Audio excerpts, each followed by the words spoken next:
Hello. Thank you again for joining me at my Sleepytime Reading channel. Today I am back with more from the May 26, 1888 issue of Good Housekeeping.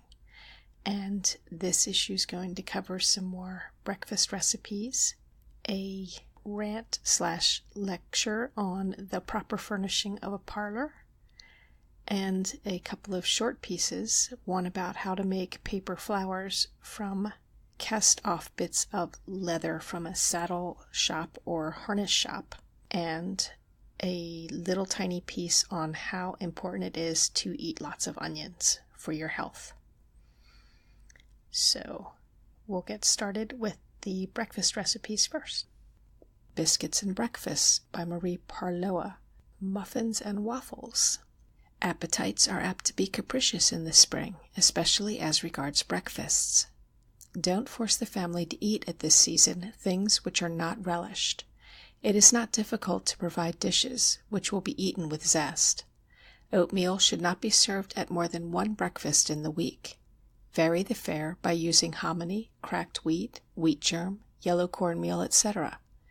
Eggs, creamed, poached, boiled, and cooked in the form of omelets should be used freely.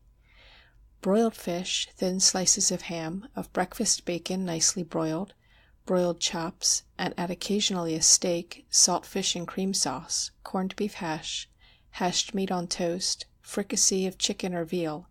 Here are seasonable dishes. Have potatoes cooked in simple, savory ways. Let the bread be light and well baked. Always have some kind of coarse bread, either hot or cold. Dry, water and milk toasts, all are good for breakfast. Avoid fried food. When broiled meat or fish forms a part of the breakfast in spring, it is a good plan to have a dish of watercresses or radishes on the table.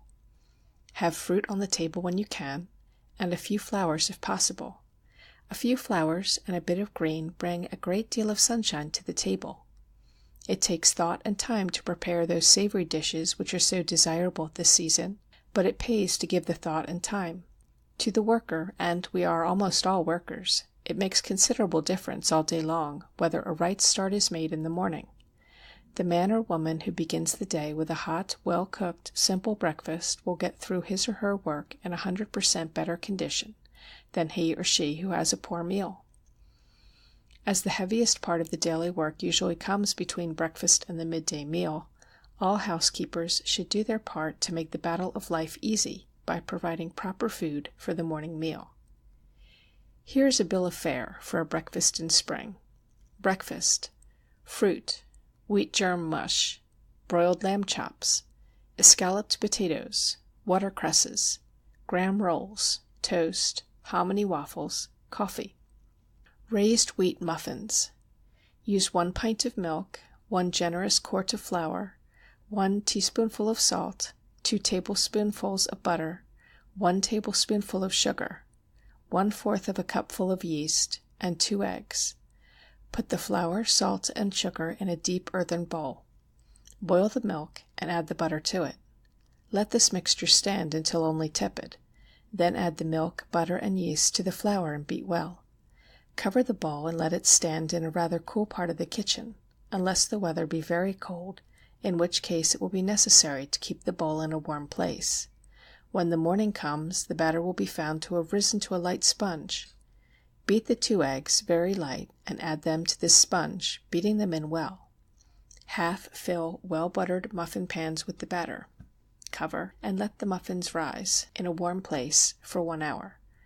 Bake for half an hour in a moderately quick oven. These muffins should not be set to rise before 9 o'clock at night.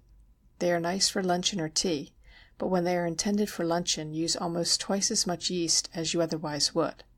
With the quantity of materials stated above, 2 dozen muffins can be made. Raised corn muffins. For 2 dozen muffins you will need 1 pint of sifted flour, a scant pint of cornmeal, 1 pint and a gill of cold water, 1 tablespoonful of sugar, 2 tablespoonsful of melted butter, 1 scant teaspoonful of soda, 1 generous tablespoonful of yeast, and 1 teaspoonful of salt. Put the flour, meal, salt, and sugar in a bowl. Add the water and yeast and beat well. Cover the bowl and set in a moderately warm place. In the morning, dissolve the soda in 4 tablespoonfuls of cold water, and add this water and the melted butter to the risen mixture. Beat well and pour into buttered muffin pans. Bake it once for half an hour in a moderately hot oven. A well-beaten egg added with the butter and soda will greatly improve the muffins. Raised corn muffins No. 2. The materials needed for 2 dozen muffins are 1 pint of cornmeal, 1 pint of flour, 1 scant quart of boiling water, 2 tablespoonfuls of butter, 2 of sugar, 1 teaspoonful of salt, 3 tablespoonfuls of yeast, half a teaspoonful of soda, and 1 egg. Put the meal in a bowl and gradually pour the boiling water on it. Beat thoroughly, then add the butter, salt, sugar, and flour. Beat the mixture for 10 minutes, and then let it stand until it becomes cool. When the batter is cool, add the yeast. Cover and set in a moderately warm place overnight. In the morning, dissolve the soda in 3 tablespoonfuls of cold water. Add this water and the egg, well beaten, to the batter and beat well. Pour this mixture into well-buttered muffin pans and bake for half an hour in a moderately hot oven. Crumpets. This is a list of ingredients for 2 dozen crumpets. A generous quart of flour, 1 pint of warm water, 1/4 of a cupful of yeast, 1 teaspoonful of salt, 1 teaspoonful of sugar, and 3 tablespoonfuls of butter melted. Put the flour, salt, and sugar in a bowl. Add the water and yeast and beat vigorously for 15 minutes. Cover the bowl and set in a warm place overnight. In the morning, beat in the melted butter and pour the batter into buttered muffin pans. Let the crumpets rise for an hour and bake them for half an hour in a moderate oven. If you choose, you may add the butter to the mixture at night. In that case, the risen sponge may be taken out by spoonfuls, being careful not to break it down, and the crumpets will then require only half an hour to rise. Crumpets may be baked on a griddle instead of in muffin pans. If they're baked on a griddle, measure the quart of flour lightly. When ready to fry them, butter the muffin rings and also the griddle, which should not be as hot as for common griddle cakes. Place the buttered rings on the griddle and put a spoonful of the batter into each one. When the crumpets get done on one side, turn them and brown the other side. It will take about 12 minutes to cook them. Raised wheat waffles. For 6 or 8 persons, use 1 quart of flour, 1 pint and a half of milk, 1/4 of a cupful of yeast, 3 tablespoonfuls of sugar, 1/4 of a cupful of melted butter, 2 eggs, and 1 teaspoonful of salt. Boil the milk, and after adding the butter to it, let the mixture stand until cool. Put the flour, sugar, and salt in a bowl. Add the milk and yeast and beat well for 15 minutes or even 20. Let this batter rise overnight. In the morning, add the eggs well beaten. Have the waffle irons hot and well greased, and cook the cakes quickly. They should be served the moment they come from the irons. They will be sufficiently cooked as soon as they are browned on both sides. Raised hominy waffles.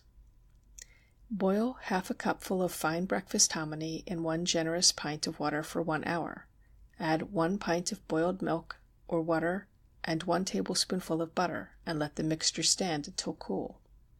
Now add 1 pint of flour, 1 teaspoonful of salt, 1 tablespoonful of sugar, and 1/4 of a cupful of yeast. Beat well, and after covering, set in a warm place overnight. In the morning, add 3 well-beaten eggs. 2 will do, but 3 will make the waffles much better. Cook in hot irons and serve at once. Raised rice waffles. These are made of 2 cupfuls of cold boiled rice, 1 pint of flour, 1 pint of boiled milk, 1 teaspoonful of salt, 1 tablespoonful of sugar, 3 tablespoonfuls of yeast, and 2 eggs. Put the flour, sugar, and salt in a bowl, then add the milk, which should be only blood warm. Beat well, then add the yeast and rice, and beat for 10 minutes longer. Cover the bowl and let it stand in a warm place overnight. In the morning, beat the eggs separately and add them to the risen batter, beating in well. Bake the waffles in very hot irons and serve at once. Raised flannel cakes. In order to make enough for 6 or 8 persons, one must take a pint and a gill of boiled milk, 1 pint of flour, half a pint of cornmeal, 2 tablespoonfuls of yeast, 1 teaspoonful of salt, 1 tablespoonful of sugar, and 3 eggs. Boil the milk and let it stand until it becomes tepid. Add the yeast and pour the liquid mixture on the dry ingredients. Beat well, then cover the bowl and let it stand in a warm place overnight. In the morning add the eggs, beaten separately. Fry the cakes on a griddle. Moving on to another article, we have the old-fashioned parlor, a plea for old-time plainness and purity. It is customary in these latter days to ridicule the formal parlors of the last generation.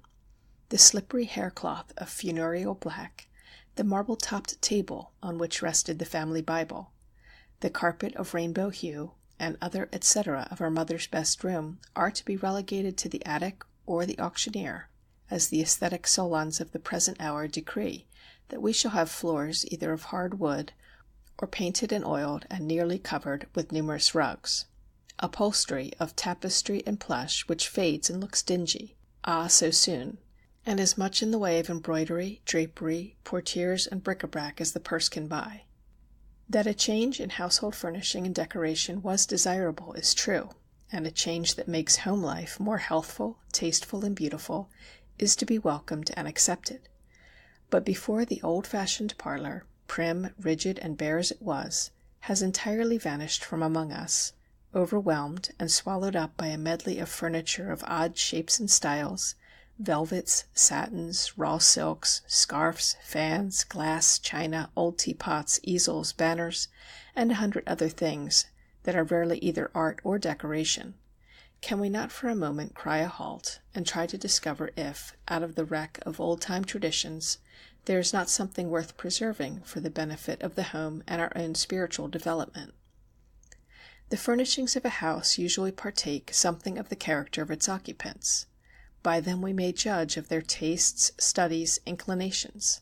The solemn state-room of a well-ordered New England household was indicative of quiet, methodical living. The furniture was well made and bought to last. The sofas, chairs, and tables that the bride brought to her new home survived to the christenings, weddings, and merry-makings of 50 years, and were in a good state of preservation when the careful mistress was taken from their midst to her final earthly resting place. The ornaments were few and of a permanent character: family portraits, an embroidered sampler, some mementos of a sister who had died in early youth. If the room was not in any sense artistic, neither was its effect vulgarizing. It was the same all over the house. Things were what they professed to be. They were real. A bookcase was not a bedstead, nor a trunk a bureau, nor a chair a music box. They were not Rococo, nor Louis XIV, nor Queen Anne, but useful, sensible articles adapted to the needs and conditions of their owners. The men and women educated under these influences had an earnestness and sincerity of purpose that made them the backbone and sinew of a great nation. Nor were they lacking in a true appreciation of what is genuine and lofty in art. Nearly every American artist of recognized fame was brought up in a simple, unpretending home, early trained to habits of perseverance and industry, the most invaluable allies of inherent genius. Foreign travel and the American tendency to admire whatever is new has gradually revolutionized our dwellings. Millionaires and cattle kings have ransacked Europe for art treasures for their palaces. Skilled workmen have reproduced the luxurious trappings of every luxurious age, and artists of all descriptions have given their best efforts to adorn and beautify the home. But things that are really and truly beautiful are oftentimes too costly for a limited purse to buy. So we have cheaper grades and then imitations of imitations, until we see the remote effects of corrupt and voluptuous courts in every farm and village parlor. We must be French or Moorish or Grecian, anything but American. As we cannot have the best, a feeble copy or a makeshift must answer. It is at comparatively small expense that the average housewife must adorn her home. A multitude of books and magazines are urging her on, giving directions how to make coverings and ornaments for every article in every room, from garret to cellar, gilding the nails and the doorknobs, making pine look like ebony, and common earthenware like choicest Sèvres. How false, how vulgar, what a sham! Homemade decorations are like homemade gowns. They serve a purpose, but show the lack of an artistic hand. In 9 cases out of 10 they are crude, inelegant, and in the end expensive. They do not make your home attractive. If you have not the qualities of mind and heart that will keep your boys off the street at night, they will not be stayed by a hand-painted milking stool tied with a yellow satin bow, and a Turkish scarf across your center table.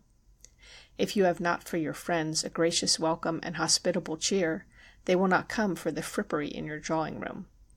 Was there no virtue in the substantialness and simplicity of the old-fashioned parlor? Is not the personality of a room ofttimes its greatest charm? Are not pretension and cheap ornamentation as much out of place in your home as they would be in your attire? Then away with all these superficialities. Sweep out the whole array of tinsel and fringes and rags, ornaments that are no ornaments, that pervert the taste, that destroy the dignity and character of a home, making it look more like a curiosity shop than the dwelling of a refined, cultured people. It is not that all household decoration is an evil, but an excess is always to be avoided. Those who must count the cost, and yet are desirous of creating a home beautiful in effect, unartificial, honest, and pure, must buy with exceeding care. Things that will bear but a little use, and are at best a fleeting fashion, are an extravagance, though but little money has been required to procure them. Judicious expenditure is the wisest economy. If we cannot have the best, we can at least have what is good of its kind, of permanent quality, suitable to our surroundings, and in no other way can the American home have a distinctive character, an artistic inspiration, and an abiding influence. Let's finish up with a couple of small pieces. We've got one on paper flowers. Paper flowers can be made so natural that when put in proper places they are not objectionable. A mass of pond lilies, with their heavy green leaves and flexible stems laid under a mirror to be reflected in it, are quite as effective in point of beauty as the lovely flowers themselves. A birch bark basket of many-hued pansies, with here and there a saucy leaf, can be not only beautiful, but odorous by sprinkling orris root powder in cotton in the bottom of the basket. Snowballs with glossy foliage, when mounted on panels, are ornamental. A branch of dogwood in a dark corner is very effective and easily made. A jar of peonies, the rose-scented white ones, can almost defy detection if a drop of oil of rose be put in the cotton at the base of the pink seed vessels. Leaves of all sorts may be made of waste leather from saddleries or harness shops and cost but a trifle. The outline of the leaf should be marked on the leather with pencil, then gone over with some sharp instrument to leave the impress. Dip the leather in warm water. If thin, a moment will suffice, but if heavy, several minutes. Then, with a stout pair of scissors or sharp knife, cut out the leaf, always leaving the stem attached. With a round pointed instrument, such as the head of a steel crochet hook, draw the veins in a natural manner, unless it be a rose leaf or something requiring fine, sharp lines. While the leaf is wet, pull, curl, or roll it into a natural appearance (flat leaves are not natural), and put it to dry quickly, near, but not in the mouth of an oven. When dry, paint with oil. If the leaves should be light like those of some hothouse roses, paint the leather white first. Pond lilies require very thick leather. So do magnolias, while quite thin leather is best for rose leaves, pansies, snowballs, and dogwood. Hyacinths and peonies may be cut from thicker leather. Rubber stems may be had at most paper flower depots, but the tubing sold at the drug stores for infant nursing bottles is excellent for pond lily stems, and thick leather may be cut and rolled to answer at less expense. Healthful effect of onions. It is a pity that onions have the odor that they do, for their dietetic and medicinal qualities are excellent. Boiled and roasted onions are a good specific for cold on the chest, a cough, a cold and a clogging of the bronchial tubes. A medical writer recommends the eating of young raw onions by children 3 or 4 times a week, and of boiled and roasted onions when they get too strong to be eaten raw. Another writer says that during unhealthy seasons, when diphtheria and like contagious diseases prevail, onions ought to be eaten in the spring of the year at least once a week. The effect of onions is invigorating and prophylactic in the extreme, and one physician goes so far as to say that the eating of onions has actually prevented children from having diphtheria and scarlatina. if you say so. Well, that's enough from this issue of Good Housekeeping. So next time we'll be taking another look at Furnishing the Home of 1888 and some bits of things picked up in the School of Life. That sounds like it'll be fun. Thank you as always for joining me here on my Sleepytime Reading channel. I'll be back next time. In the meantime, if you like what I'm doing, please do hit the like button and leave a comment. And do subscribe if you want to keep up with all of the new editions. Until next time, bye-bye.